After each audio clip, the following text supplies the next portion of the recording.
Je suis Sarah Perru et je suis étudiante en thèse. Je suis Hamid Rezvani, directeur de recherche INSERM.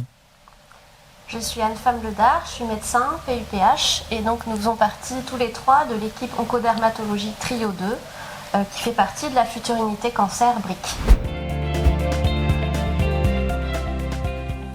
Notre équipe s'appelle Trio 2 pour la recherche translationnelle en oncodermatologie et les maladies rares de la peau. Cette équipe est dirigée par professeur Bello-Barry et moi-même, est composée de 40 personnes, y compris 31 chercheurs, cliniciens et ITA, et 9 étudiants en thèse. Cette équipe est formée en fusionnant deux équipes déjà labellisées par INSERM, l'équipe de Jean-Philippe Merliot qui a travaillé pendant longtemps sur les oncogenèses de l'enfant et mon équipe qui a travaillé sur le carcinome et la photoprotection. En rassemblant nos expertises en biologie cellulaire et moléculaire, ainsi qu'en profitant d'une forte interaction avec le CHU de Bordeaux, avec les équipes spécialisées en oncodermatologie et dermatopathologie, des ressources telles que la biobanque et les bases de données cliniques, différents modèles innovants que nous avons déjà développés durant les années précédentes et plusieurs centres de référence labellisés. Nous développons un projet de recherche pluridisciplinaire et intégratif pour faire progresser la prévention et le traitement des cancers cutanés agressifs. Je suis venue à Bordeaux pour mon internat de spécialité de médecine en dermatologie et j'ai intégré l'équipe INSERM à l'occasion d'une année recherche où j'ai fait un Master 2 sur la thématique des lymphomes cutanés.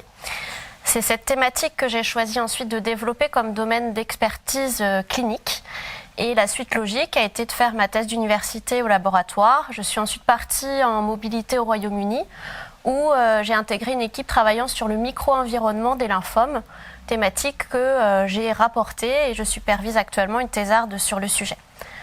En tant que médecin, je travaille dans le service de dermatologie et notre service a une activité de recours pour les cancers cutanés rares et les lymphomes cutanés, ce qui nous permet d'avoir des échantillons dont nous avons besoin finalement pour la recherche au sein de Trio 2.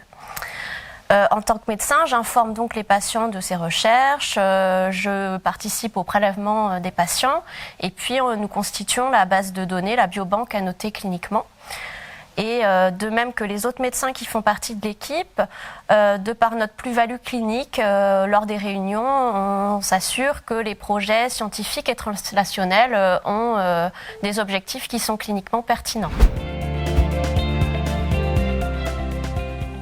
Trio 2 se concentre plutôt sur le carcinome cutané et lymphome cutané agressif.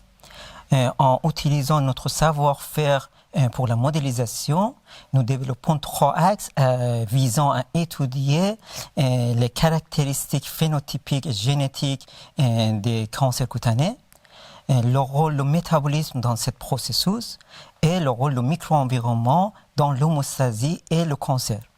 Le but final est de décrypter l'eau ou les mécanismes appliqués dans la carcinogénèse, dans les différentes étapes de la carcinogénèse, et de faire progresser le traitement et la prévention des cancers cutanés. L'ambition de notre équipe est de favoriser les interactions entre la recherche fondamentale et la clinique en profitant des expériences des gens cliniciens comme Anne-Femme Ledard. En tant que PI dans l'axe 3 de mon équipe, donc sur l'axe micro-environnement, j'ai développé localement une technique de multiplexage, ce qui nous permet de visualiser sur une biopsie de cancer plusieurs types de cellules immunitaires et comment elles s'organisent au sein du cancer. En parallèle, d'autres membres de mon équipe analysent le micro-environnement avec d'autres techniques comme le sequentiel RNA-seq, qui permet de répondre à d'autres questions posées.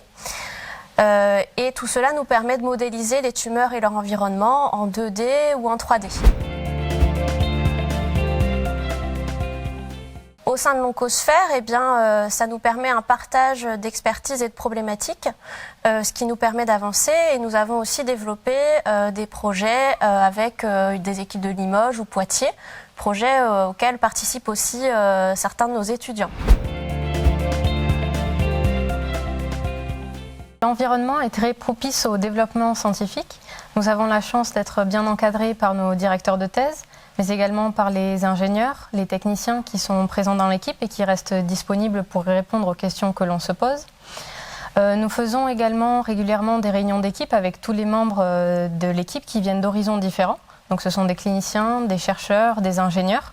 Nous avons par exemple des réunions toutes les 2 semaines où l'on présente nos avancées afin de discuter des résultats obtenus, mais également de répondre à des problèmes scientifiques, ce qui permet de nous stimuler scientifiquement et également d'acquérir un esprit critique.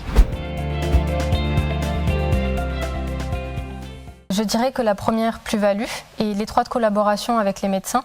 C'est un atout énorme puisqu'il nous permet de discuter avec eux, mais également d'avoir accès à des échantillons de patients régulièrement.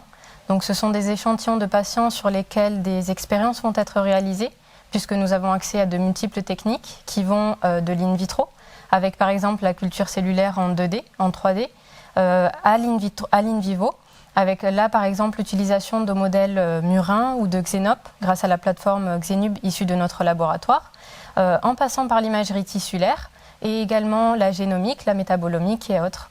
Et tout ceci est également possible grâce à l'utilisation aussi de différentes plateformes auxquelles nous avons accès, comme par exemple la cytométrie, Voxel et bien d'autres encore.